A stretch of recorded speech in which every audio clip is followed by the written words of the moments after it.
everyone, welcome back. It's Jen.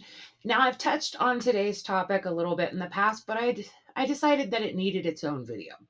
And basically, we're going to explore curated content, okay? And it's a great way to add to your blog because it provides tons of valuable insights, but it doesn't require you to start from scratch. So, first, let's go over what exactly is curated content. So basically, curated content is gathering and sharing relevant information on a very specific topic. Think of it as, instead of sending your reader to an entire library to literally curate all the content they need about one particular subject. Okay. So not only does it save the reader a ton of time, but it provides a lot of value and it's going to build your authority within your niche. As a bonus, it will actually attract a ton of natural backlinks. So think of curated content as like the foolproof or the dummy proof version of just getting the information you want without everything else, none of the fluff. Do you remember those reference books? We used them in high school and college. They were like Shakespeare for Dummies or Pre-Calculus for Dummies, that kind of thing. It basically was all the tidbits of information you needed broken down into super small, easily digestible chunks. And we'll go in a minute on ways you can do that. So basically, the first step is to start with content discovery. If you use tools, especially like social media, I'm a big fan of Facebook groups, you will start to see what kind of high quality content that your audience is looking for and they can't find. Okay. So I am in the food niche and I see tons and tons of people asking questions about certain products or if items include certain ingredients. Okay. And then they want alternatives. So to give you an idea, I went to ChatGPT and within like 5 minutes, it gave me a list of 87 different types of food allergies, food sensitivities, and even food lifestyles where they restrict or try to avoid certain foods or ingredients. Okay. I know that sounds kind of bizarre, but the common ones are things like a peanut allergy, lactose intolerance. There's a lot of people who avoid GMOs, and there are lots of lesser ones, okay? Like the peanut, lactose, and GMOs, there's actually a good amount of information out there, but the lesser known ones, there's just not anything out there. And for example, let's look at a soy intolerance or a soy allergy, okay? I pulled up in Keyword Chef as well as the free Ahrefs Keyword Explorer, and all I did was contain soy. Okay. And you can see that there's just a ton of questions about does blank contain soy? Okay. And I mean, a lot of these had pretty decent search volume in Ahrefs, and there was literally like there was 250 of them in Keyword Chef, and there was like 1,800 in Ahrefs, and that's just barely scratching the surface. So one of the items that I saw was, does Worcestershire sauce contain soy? And the only article when I pulled up that question in the SERPs um, was number 3. Like the first one was really what was the difference between soy sauce and Worcestershire sauce. The second one was just like soy free, gluten free, how to kind of make your own Worcestershire sauce.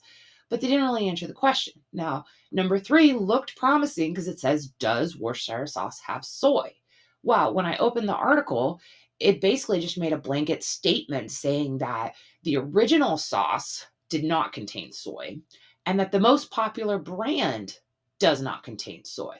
But that's it. So, not exactly what I would call helpful. So I immediately just went to walmart.com because if you live in America, there's a Walmart probably close to you.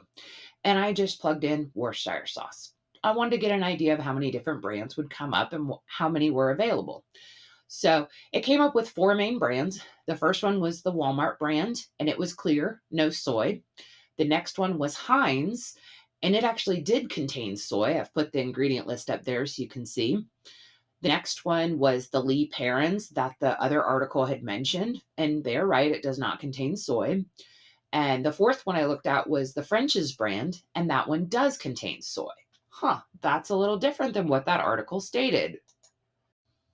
So, why does this matter? Basically, this is showing you a gap that you could easily fill. Okay. If I am soy sensitive or have a soy allergy, that one article is not helping me when it comes to Worcestershire sauce.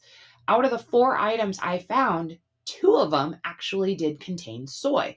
But that article basically led me to believe that most Worcestershires don't include soy, and that I could have easily just gone and grabbed some Worcestershire sauce and just assumed it didn't have soy.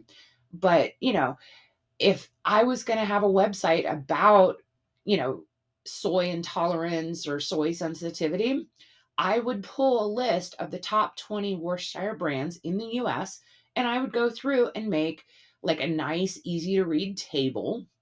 And I would mention, which ones contain soy, which ones don't. And then once I have all that information compiled, which by the way, if somebody actually wanted to do this, they would first go pull that report, and then they would have to go to each of those brands and pull up their ingredient list and check and see if it has soy.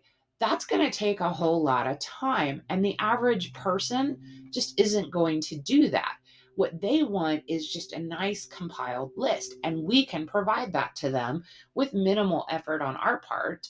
And you can even use ChatGPT to create a nice little chart for you. And I've done that a bunch of times where I would just plug in a bunch of different product names and a bunch of different ingredients, and then it'll create the chart for me. And then once I have that is now a linkable asset. So if somebody else was writing an article about Worcestershire sauce, they may include, hey, by the way, if you have a soy intolerance or a soy sensitivity, go check out these brands and they'll tell you which ones have soy and which don't. And then that curated content becomes super helpful to someone looking for it. Now, this doesn't just apply to food niches, but I happen to like food niches. You can literally do this type of curated information in tons of different niches.